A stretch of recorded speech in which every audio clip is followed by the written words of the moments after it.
One,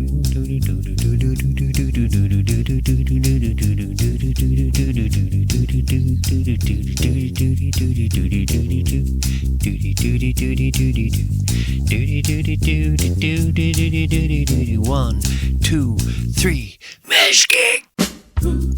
Hey, hooty hooty hoo. I said a hooty hooty hoo. Boom, tack, do, don't, boom, tack, do, tack, tack, tack, 1, 2,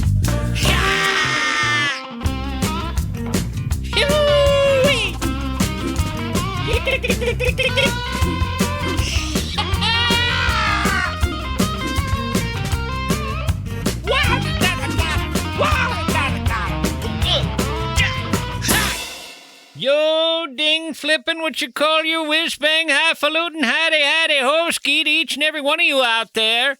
Mischke here with you, and the first thing I want to address on today's program is the sad news that songs have been growing meaner over the years. This is research that's been done out there. I don't know who paid for it, but pop songs have been growing progressively more mean over recent decades. We're getting meaner, people. Meaner, more wretched, more spiteful, more straight razor-toed, according to Tony Joe White. It's not a shock that songs are getting more mean. Everything's getting more mean. I go to the dry cleaners and the experience is more mean. I wave to a child at a Kool-Aid stand. The whole experience is more mean. The kid says, "Stop waving, creep." I say, "Okay, so much for the nice cold drink I was going to buy from you. I hope you go broke." And the kid throws a rock at my head. No! It's rough out. It's rough out there. It is rough. I guess it used to be different. I guess we used to be nice. Here's the story I'm finding in the news. There's a reason a grandparent's record collection feels so different from what's topping the charts today, and it goes beyond the sound. Over the past half-century, the words woven into popular music have drifted away from themes of care, loyalty, love, and increasingly have moved toward themes of harm and degradation. Hey, songwriters out there, are you writing songs of harm and degradation, and I'm tapping my foot to that? What's my problem? Researchers have numbers to back it up. It's a study published in Scientific Reports. It analyzed the lyrics of hundreds of thousands of English-language songs. Song lyrics have long been treated as a kind of cultural mirror, reflecting the values and attitudes of the era that produced the songs. If that holds true, then the picture coming back over the last several decades is one of shifting priorities, shifting moral priorities, at least in terms of the music that becomes popular. We like it mean now. Mean. A B.B. King song is drifting into my mind. "You been mean! You been mean! You been mistreating me, woman! You been mean!"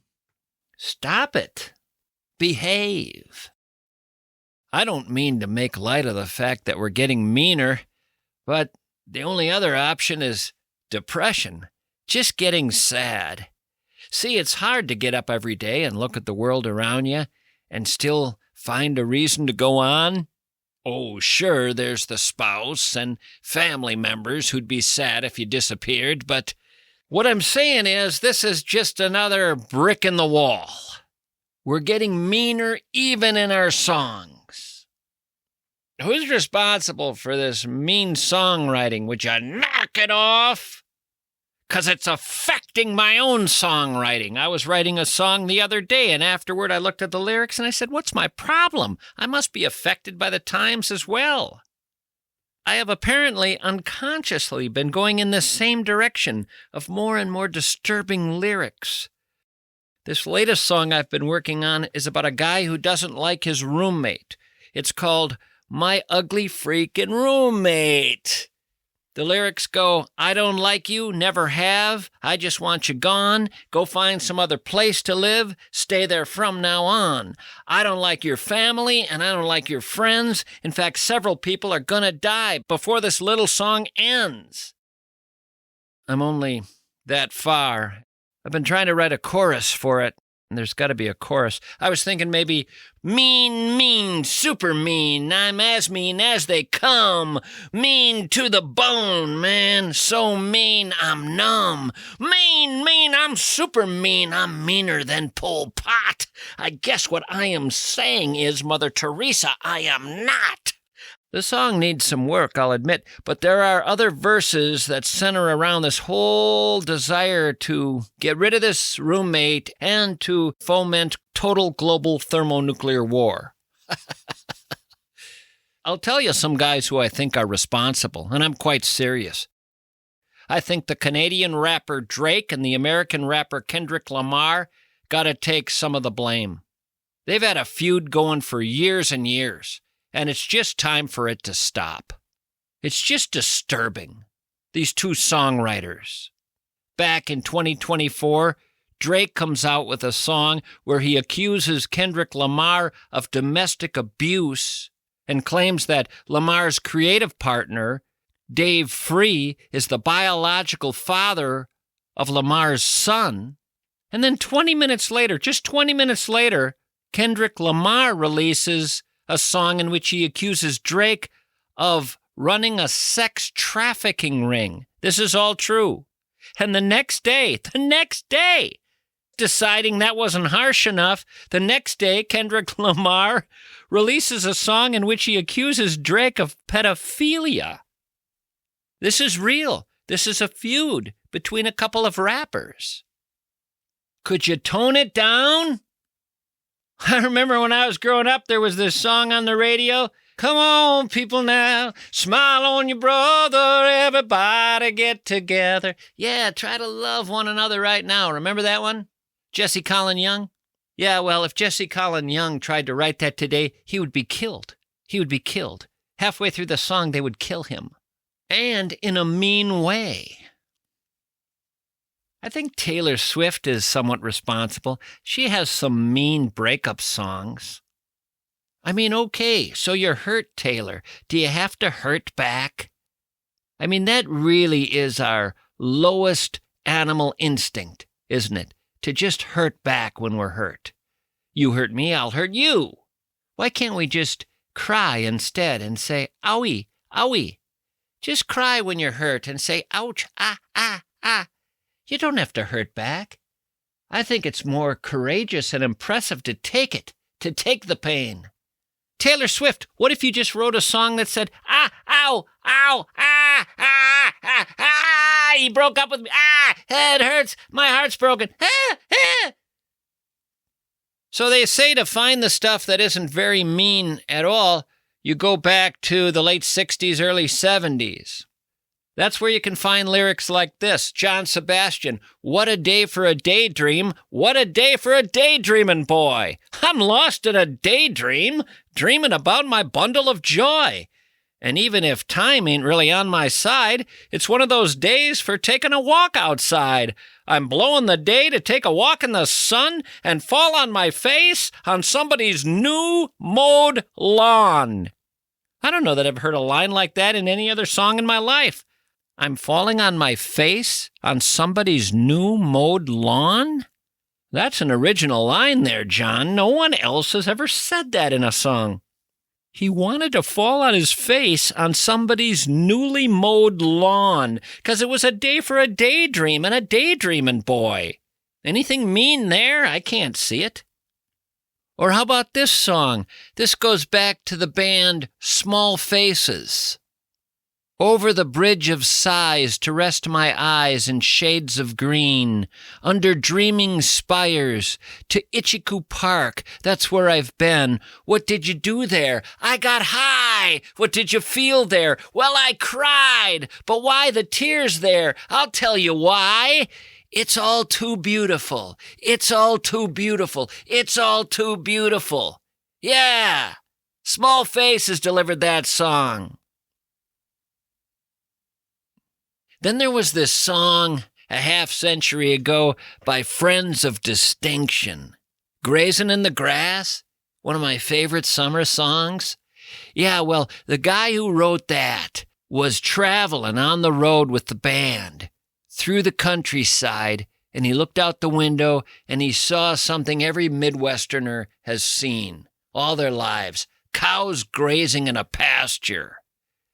And he thought, that's a good life right there. Look at that. That is mellow, just grazing in the grass. What a gas that would be, just doing that all day.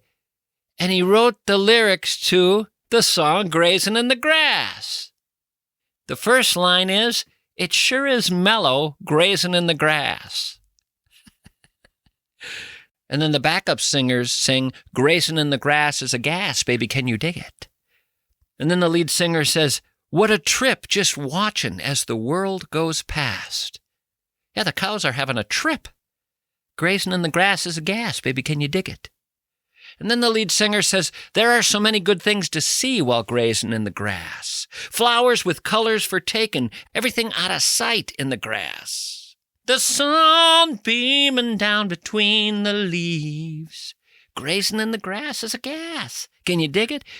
And the birds darting in and out of the trees. Everything here is so clear you can see it. Everything here is so real you can feel it. Real, so real, so real, so real. Can you dig it? It wasn't mean. It wasn't mean. It was dumb. It was weird, but it wasn't mean. However, Minnesota's own Robert Zimmerman got more than mean in a song that goes way back. One of the meanest songs I ever heard growing up. In fact, let's face it, the meanest song. Positively 4th Street. Up until that moment, I will argue no song had ever been that mean. No popular song. Not one had ever been that mean. Positively 4th Street came along and delivered a brand new standard. People must have wondered, what is this? Can you say this? And can this actually be popular? You know the song, right, people? It's just brutal. I mean, Bob must have wrote this and thought, maybe I should stick it in my back pocket for a couple of days and see if maybe when I calm down I want to just throw it away. I'm not sure this is the kind of thing a guy should be belting out in public. But maybe another half of them said, there's a lot of money to be made off of this song. There sure was. But I tell you, I was uncomfortable hearing it from the beginning. I was uncomfortable. This is not a song I would ever cover. It's too mean. Listen to the lyrics. Forget about the music momentarily and just listen to what Bob is actually saying. He's awfully upset. You've got a lot of nerve to say you're my friend. When I was down, you stood around there grinning. You got a lot of nerve to say you have a helping hand to lend. You just want to be on the side that's winning. You say I let you down. You know it's not like that. If you're so hurt, why don't you show it? You say you've lost your faith. That's not where it's at. You have no faith to lose, and you know it. I know the reason you talk behind my back. I used to be among the crowd you're in with. Do you take me for such a fool to think I'd make contact with one who tries to hide what he doesn't know to begin with? You see me on the street, you always act so surprised. You say, hey, how are you? Good luck. But you don't mean it. You know as well as me, you'd rather see me paralyzed. Actually paralyzed. You'd like to see me a quadriplegic, wouldn't you? Why don't you just come out one time and scream it? No, I do not feel that good when I see the heartbreaks you embrace. If I were a master thief, I'd rob them. And though I know you're dissatisfied with your position and your place, don't you get it? It's not my problem. I wish that for just one time you could stand inside my shoes, and for just that one moment I could be you. God, I wish for just one time you could stand inside my shoes. You would know what a drag it is just to see you. Just to see you is a drag. And I know it must not be great for you either, because I'm not paralyzed yet. Now, that was the meanest song to come along ever. at that point in terms of popular music. I don't know that I want to be known for that, delivering the meanest song ever. Ho! I mean, someone could tell me, what about the murder ballads? The old country murder ballads from long ago. They were violent. They were very violent, I'll give you that. Were they mean? Well, I guess murder is mean. Murder is mean. By golly, I'm hearing a song in my head right now called Knoxville Girl. I can hear the Louvin brothers now delivering it, 1956. Oh my God. That one was disturbing. Get ready for this. I met a little girl in Knoxville, a town we all know well, and every Sunday evening, out in her home I'd dwell. We went to take an evening walk about a mile from town. I picked a stick up off the ground, and I knocked that fair girl down. She fell down on her bended knees, for mercy she did cry. "Oh, Willie, dear, don't kill me here, I am unprepared to die." Well, she never spoke another word. I only beat her more, until the ground around me with her blood did flow. I took her by her golden curls, I drug her round and round, throwing her into the river that flows through old Knoxville town. Go down, you Knoxville girl with the dark and roving eyes. Go down, you Knoxville girl. You'll never be my bride. Well, she certainly won't. I mean, even if she were to survive, I think that's a deal breaker. Beating her with a stick, dragging her by the hair, and throwing her in a river to drown. You go to any dating site, you will learn that's a deal breaker. I don't know if guys sat around the campfire saying to their wives, "Hey, let me play this one for you, sweetheart, just learned it." It's about that guy who picked up a stick and knocked the girl down, and when she cried she didn't want to die, he just beat her more and dragged her by the hair and threw her in the river. By the way, honey, I guess a half century from now, songs are really going to get mean. Yeah, they're really going to get mean later on. But I will say this, you got this Drake and Kendrick Lamar battle going on, this horrible, horrible thing where they're accusing each other of just the nastiest stuff. Sex trafficking and pedophilia. I mean, I like to hearken back to Lennon and McCartney. John Lennon was pretty cruel to Paul McCartney after the breakup of the Beatles. He was pretty nasty to Paul, and after a while, Paul didn't want to take it anymore, and he wrote a song called Too Many People, where he took some shots at John Lennon. One line was, "You took your lucky break and you broke it in two," pretty much blaming John for the breakup of the Beatles. But I will say, if you look at the lyrics to McCartney's song Too Many People, it's very veiled, very vague. It's not obvious that he's taking shots at John, and the shots aren't wildly mean. But classic Lennon, who was the meaner of the two, unloads on Paul McCartney. I mean, it isn't quite Lamar versus Drake, but I would say following positively 4th Street, the next meanest song I encountered was when John Lennon wrote How Do You Sleep to Paul McCartney. I mean, just that by itself is mean. How do you sleep? What's worse is he got George Harrison to join him on the song so that it could look like the Beatles are ganging up on Paul. And Lennon wrote, "So Sergeant Pepper took you by surprise. You better see right through that mother's eyes. Those freaks was right when they said you was dead. The one mistake you made was in your head. How do you sleep? How do you sleep at night, Paul? You live with straights who tell you you was king, and you jump when your mama tells you anything. The only thing you done was yesterday, and since you've gone, you're just another day. How do you sleep? How do you sleep at night? A pretty face may last a year or two, but pretty soon they'll see what you can do. The sound you make is music to my ears. You must have learned something in all those years. How do you sleep? How do you sleep at night?" That's what John Lennon wrote to Paul. Can you tell Lennon spent a little more time with Bob Dylan than Paul McCartney did? Wow. McCartney was the one afterward who wrote a song called Dear Friend, trying to make up, trying to say, hey, let's not do this, man. Life is short.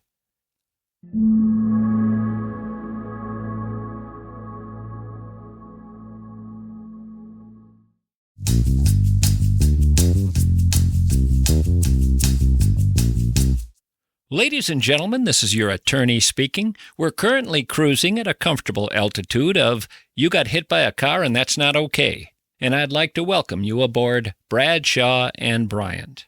In the event of a sudden loss of fault, meaning someone else clearly caused your accident, a compensation mask will automatically drop down in front of you.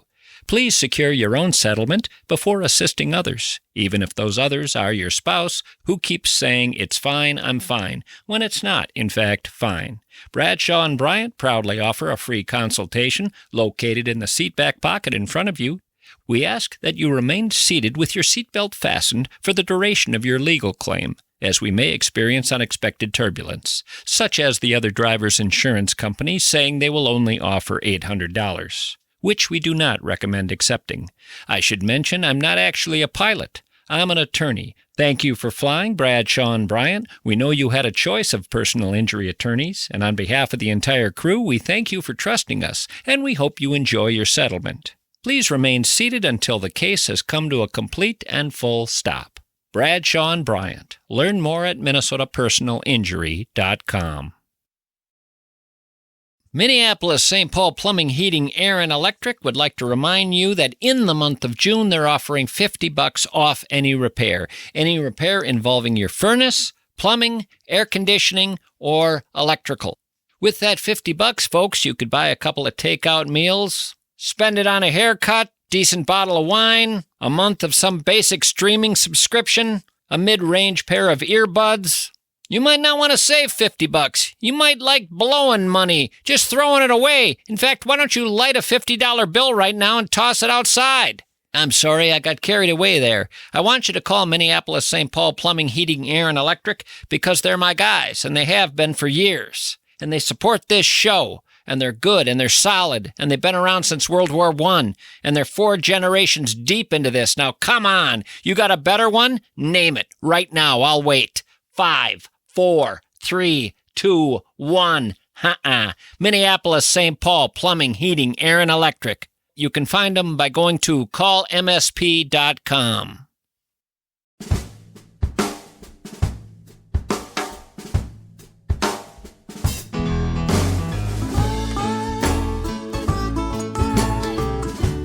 What say we go to the phones? It's been a while since we've gone to the phones.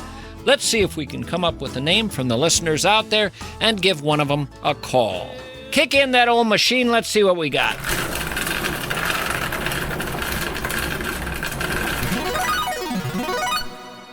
Kate! It's time to call Kate. It's never too late to call on Kate. Every call is just great. Pick up the phone, you won't be alone. You can talk to Kate. Talk to Kate. It's always great to call on Kate. Hope that she don't make me wait. Hope that she don't hesitate. Talk to Kate. Talk to Kate.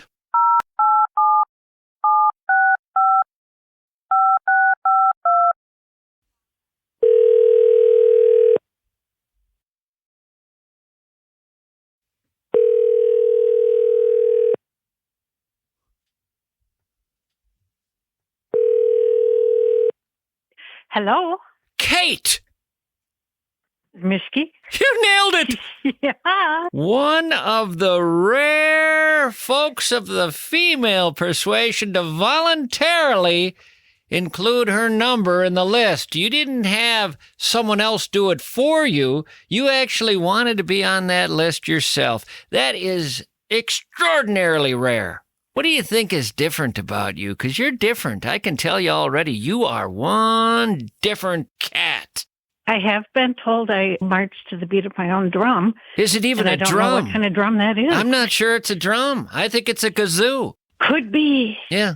I just walked in the door from a trip. We just got back from Las Cruces, New Mexico road trip. My husband drove, and I was in charge of entertainment, and we listened to the road show the whole way.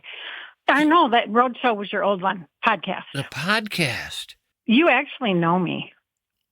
Kate. Yep. Kate. And you're a Kate who's married, and you at least have enough money to travel. So that narrows it down right there to almost nobody. And you go to Las Cruces, New Mexico in the summer. Odd. Very hot. It was so freaking hot. Yeah, I stay the hell out of the South from March through October. I just don't go south during those months. Do I know you through work? Through my work 13 years ago. Oh, was it a Monday? About 34 degrees? Mm-hmm. I paid a traffic ticket. You took my money. Oh, yeah. 13 years ago. You may have been in some pain. Oh, I know who you are. Kate the masseuse. Bingo. I remember now. Yes. Oh, how are you? Are you good? Retired. Tired? Retired. Oh, retired. I wouldn't have asked you this during the days when you were a masseuse, but I feel like asking it now because I've asked it of so many people. Are there stories that come out of your massage days that are front and center in your mind? Weird stories, wild stories, interesting stories, odd stories? That's a job that seems to me to be rife with odd experiences with humanity. You would think, but I had a policy of not talking while I worked because I didn't want that to pull from the focus of the massage. There still could be stories just with, I don't know, someone screaming while you're massaging them, someone who refuses to shut up even though you said we're not going to talk, someone who right before the massage or after does or says something very, very strange. There are still ways in which you could have odd moments, but are you telling me you skated through a masseuse career without a weird moment? No, I did have weird moments, and it involved a male. One male? Twice. This one person, he was caressing my leg. That is almost like a cliche. I don't know what these guys think. I wonder what they do think. Because the idea is they know they're going to someone who does therapeutic massage. There are other types of massage, and that fella certainly could have gone in that direction. Do you think he made a mistake? It could have been cultural. English wasn't his first language, but there was one other male client. I used to teach massage as well. I taught for 7 years.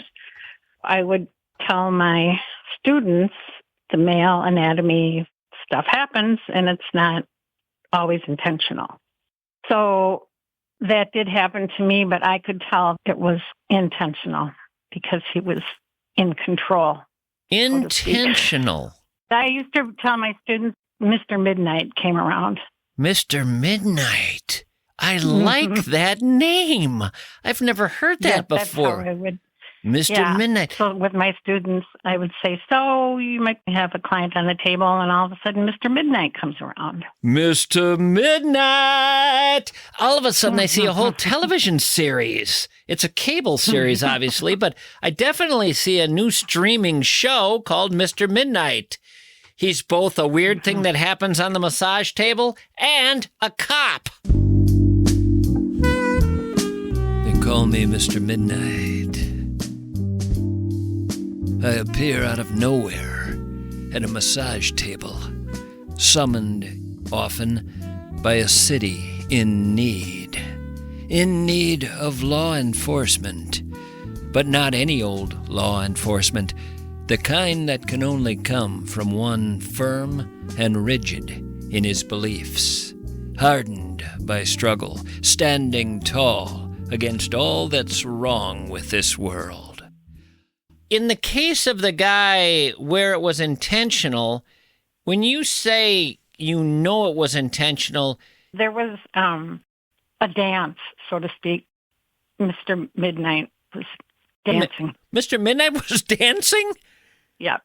At that point, I just said, I'm going to have you roll over onto your stomach now. I didn't even know what. You've crushed Mr. Midnight! Yeah, no kidding. And the fact that Mr. Midnight was dancing, I don't even know what to make of that, but that certainly changes my television program, moves it a little later into the evening. Move this way. Watch me sway. Everything's all right. It's out of sight. I'm Mr. Midnight. I had a friend one time. I asked him, have you ever had a massage? And my wife, for a while, was a massage therapist. So to me, it was such a natural thing. But I asked a buddy of mine one time, you ever get a massage? And he said, I tried it once. I was curious. And it was the most painful experience of my life. Oh. And it was just horrible hearing him tell the story. I don't know who he went to or what the devil was going on there, but he said the entire time he was just wincing and just wanting to scream. And, of course, he was a classic Midwesterner who thought, well, I best not do that. I best just take it. Mm-hmm. But the whole time it was... What was going on there? Well, the therapist probably was applying too much pressure and not getting the cues from the person, because you can tell. Well, what are you doing there? I mean, I wonder what too much pressure was. I mean, maybe she was trying to address the spine through the navel. Could be, yeah. And you need to pick up on cues and communicate. Let me know if the pressure's too much or too little. I think if I were this guy, I would have said something like, can we just switch to talk therapy? Just a quick shift. I'll still pay you the same amount, but hands off. I heard about a massage operation in town with a strange name, and I'd like you to help me understand it. And it was therapeutic. It was legit. I know something about it. But here was the name. Deep Tissue, Deep Issue. Oh, wow. Do you get it? And pain. There are some theories where it can be psychological. Yes. Like maybe post-traumatic stress, or in a car accident, in addition to the muscles, there's a psychological component or issue as well. Somehow, there was this idea that in the midst of the massage, an old memory could suddenly come up, deeply emotional, disturbing memory, and all of a sudden you're weeping uncontrollably from where pressure was placed on a muscle. That's exactly right. I had experience with that with clients. And then myself receiving massage, that happened to me a few times where I'd start crying. Not because I was in pain. It was, And did you know exactly where the emotion was coming from? Yeah, it was grief. Mm-hmm. I had a situation one time when I was trying to chase down what was going on with some chronic pain, and I was on to my 37th medical practitioner. I mean, I was out in the woods now. I mean, I was long past the Orthodox guys. I'd already been to the Mayo, and I had someone say to me, you know what you ought to do? You ought to go find out what was going on when your mom was pregnant with you in her belly. And I said, what? And they said, yeah, a lot of times what people are dealing with later in life can go all the way back to when they were in the womb. Who knows what your mom was dealing with? You took all that in. You should ask her about that. And I thought, well, that's one area I haven't explored. I haven't done that, and I haven't tried the treatment where you stand below a second-story window and someone drops grapefruit on your head. Those were the remaining two I hadn't tried. So I took my mom out to lunch, and I said, Mom, a certain alternative medical practitioner would like to know what was going on with you when I was inside your belly. What was going on? And she said, well, it was one of the worst stretches of my life, Tom. I had a mentally handicapped sister, and my mom had a slew of kids. Kids were everywhere. And this particular kid was pretty rough to raise in the midst of raising all the other kids. It was a pretty intense experience trying to deal with her along with another kid who had polio and then the rest of us who were just hellions. And she placed her daughter in a home when she was pregnant with me. Just couldn't deal with it. And the entire 9 months that I was inside her, she was absolutely racked with guilt and stress and shame and this horrible sense that she had failed her daughter, putting her into a home, and what kind of mother was she? And it was just a terrible, terrible, terrible stretch. And she said, when you were born, all you did was cry. That's the story of your life the first year. Oh, So I said, well, that's going to be interesting for me to pass along to the folks at the grapefruit dropping joint.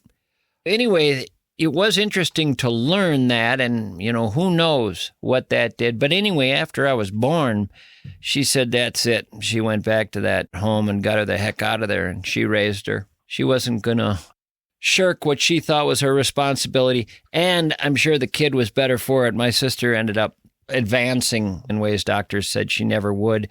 She ended up doing things doctors said she never could.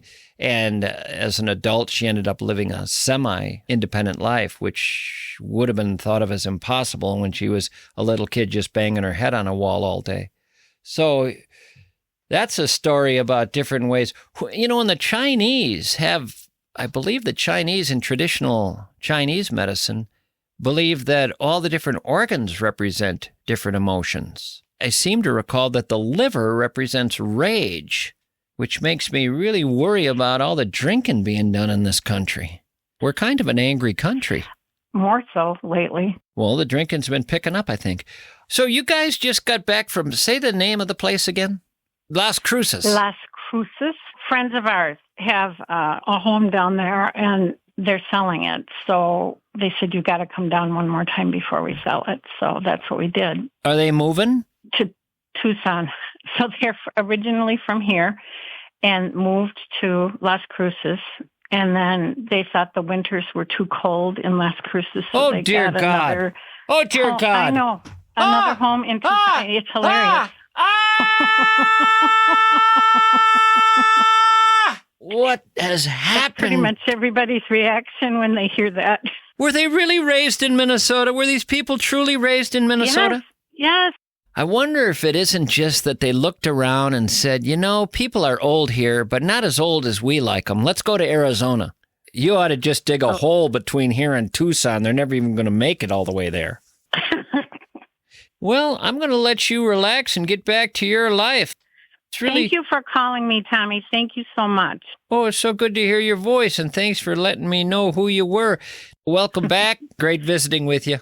You too, Tommy. Take care. So long.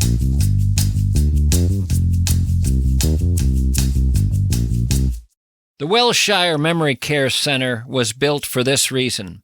The family behind it had a loved one needing to be placed in a memory care center. They didn't like the options. They didn't think any of them had the kind of quality care they wanted for their loved one. So they decided to get into the memory care business. And they built a state-of-the-art facility that they would have been proud to call home for a person they cared about. The Wellshire is home for all sorts of people with dementia and Alzheimer's, and it feels like home, and the people are treated as if they are home, as if staff is family. The coffee shop, the cinema, the salon, the library, every hallway, every desk, every staff member, every live music performer, all of it focusing on people with memory care needs. That's what the family behind the Wellshire wanted for their loved one and could not find. So they created it for you with your loved one, so you can feel like you're placing them somewhere that is home. The Wellshire Memory Care Center of Medina and Bloomington.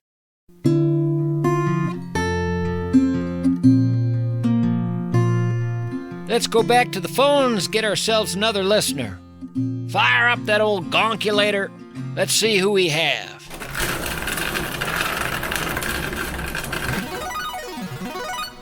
Josh! It's the good old one-syllable names today. Kate, Josh. Solid names. Let's find out if Josh is around.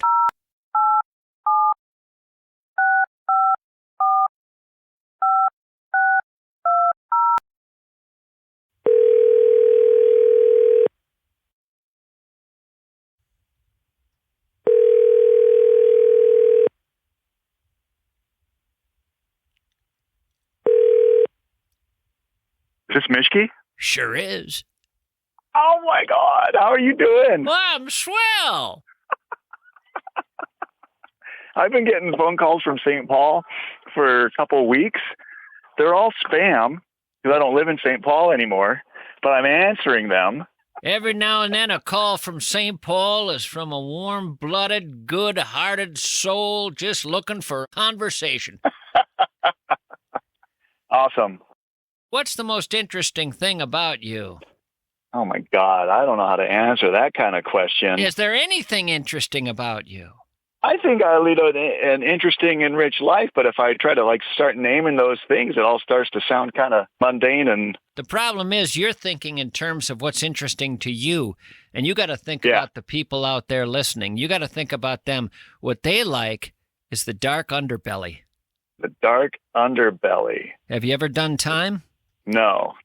What's the closest you've ever come to death? Well, that one's a little easier. I was stupid enough to get in a canoe on the upper Yakima River with a friend and almost no preparation.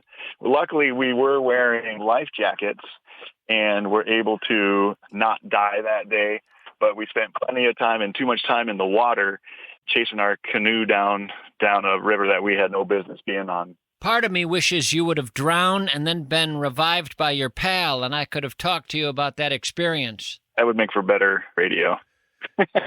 All my life, I've read stories about people in the state of Minnesota or Wisconsin who are out in a canoe and they fall out of their canoe and they drown. And we learn in the article that they didn't know how to swim. Now, they were not wearing a life jacket. I have to get myself in the mind of someone who doesn't know how to swim. If I don't know how to swim and I'm in a canoe, I'm terrified. These people are saying to themselves, what could possibly go wrong? Meanwhile, a wind comes up, the weather changes, they get up or shift a little bit, those tippy-tippy canoes. Did you hear about that guy in Wisconsin who faked his death and tried to leave his family? And I think he went and hooked up with a lady in Georgia or Ukraine, someplace over there. And then it took them years to figure out that this guy had actually had an elaborate plot to fake his death and leave his family. A lot of people think it's hard to fake your death. But let me show you how easy it is. Okay. I'm going to fake my death right now, okay? Are you ready?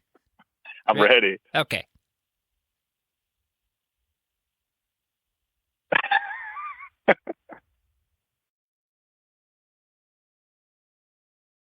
I expected a little more dramatics. Oh, he's still doing it.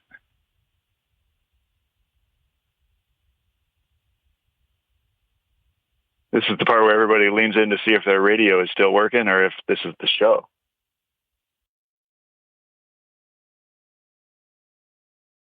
Well, coincidentally, I started reading Agent Zoe months ago on your recommendation, and I happened to finish that book just this morning. Awesome recommendation there.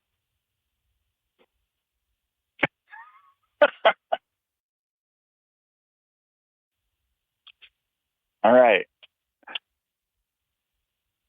That was awkward a little bit. Yeah. I mean, it was a little weird. But that's exactly what would happen were I to actually suddenly die while talking to you. It would be identical to that. So I thought it was important to give you a chance to react as you would were I to have actually died. Let's face it, you would have done nothing more than gone on with your day. I hate to say it, but probably I would have assumed we got cut off, which would be such an awful way for that to go. Now you can understand why I wanted you to drown. I'm such a bastard. So what do you do for a living? I teach at a college. I'm out in Washington State. I'm calling you in good old Washington State? Yep. And you are Professor Josh? Yeah. What do you teach? I teach technical writing. Technical writing has always intrigued me because it sounds like writing, except for that other word. No, it's definitely writing, but it's more technical. Yeah, well, the other word really changes it. So what does that word do to the writing? Were I to pick up one of these technical writing novels, what would I read? Well, there aren't any novels. My first job was in radio. I was a reporter for South Dakota Public Radio. Did the news there for about 4 years. Moved out to Minnesota, had a hard time segueing that public radio work into more public radio work. I did actually come down and do an interview with the folks when, I don't know if KSTP still has what they called the women's station back in the early 2000s. I had an interview there, but didn't get the job, and looked around and thought, well, I got to do something. So I ended up kind of sidelining myself over into technical writing because I wrote a lot as a radio reporter, and then found that pretty interesting and found some opportunities at the University of Minnesota to continue my education, and followed those until I ended up here in Ellensburg, Washington. They still have the women's station here. It's 20 feet outside my door here.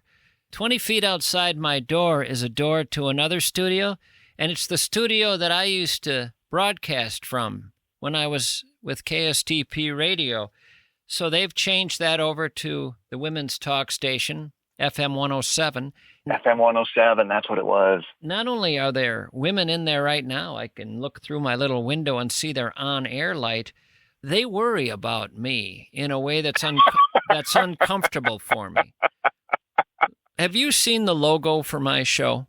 It's a street lamp with a pair of headphones hanging over it. Okay. And that's it. It's just a street light, and on the post hanging is a headset. And that's it. And then it just says Mischke. Well, around here, there's a hallway with big posters for everybody's show. It's sort of like the Walk of Fame. You walk down that hallway, and show after show is featured on either side of you as you walk. And everybody has this elaborate presentation with photographs and lots of words and color splashed all over. And then they come to mine, and it's just this white background with a black pole of a street lamp, my name, and headphones. Well, at the women's station, they think, who's that guy? Everybody else looks more like your classic afternoon drive, or there's these sports posters with sports guys, and they're very colorful and elaborate. And so the women at this station have decided that the guy who has just the light post and his name and nothing else is a serial killer. They told me that. They make up all sorts of stuff about me. They don't know me. They have no idea who I am. They're young women. They weren't even alive when I got into radio. And they sit around and talk about the guy with the weird poster in the hallway with just a light post. What happens on that guy's program?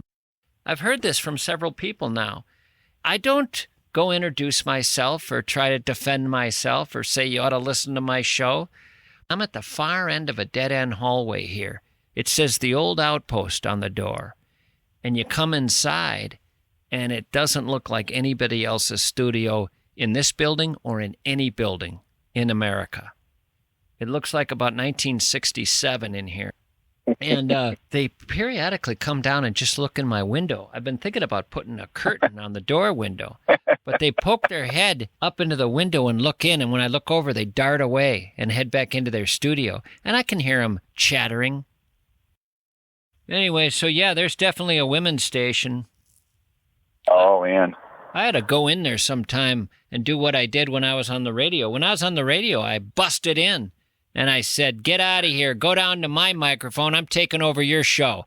And they went down to my show, and I took over their show. And let me tell you something. The guys who listened to me, they liked the women who came down and took over my microphone. The women, when I was talking, they didn't care for that at all. They didn't like me taking over their show at all.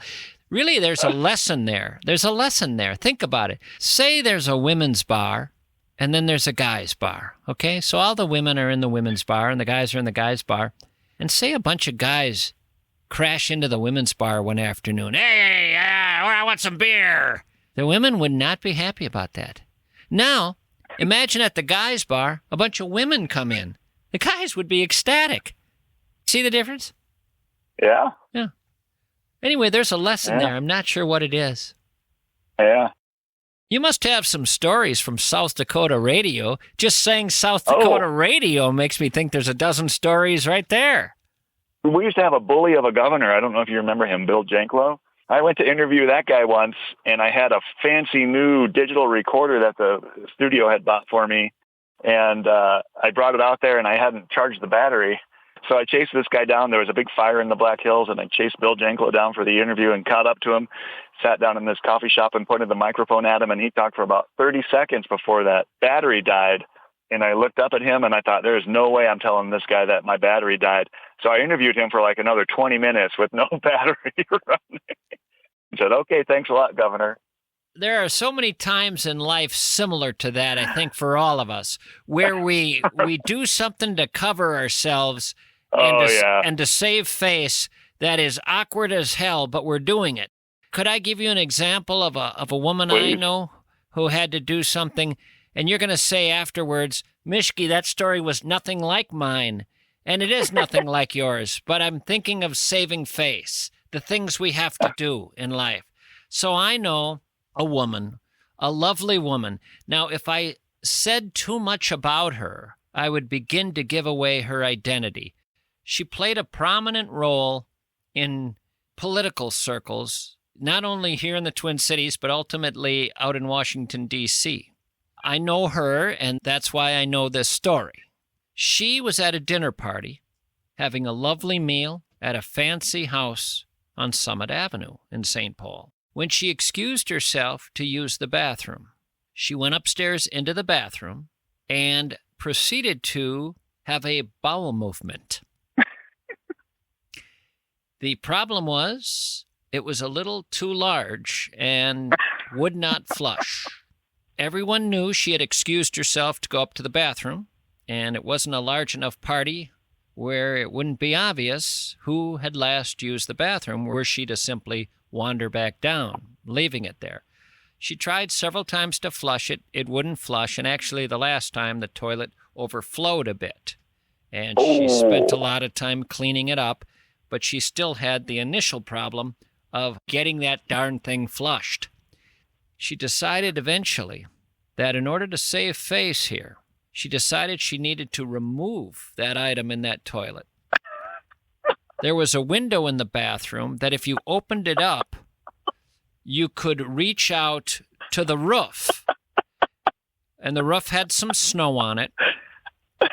So she opened the window, opened the storm, removed from the toilet the item, and set it on the snow on the roof outside the window of the bathroom, and then grabbed little pieces of snow to cover it up. As she covered it, the snow melted because that item can be a little warm, And she got more snow and covered it some more. And only when she finally had it all covered did she close the storm and close the window and then return as if nothing had happened. Now, winter time, that baby's going to be there a while.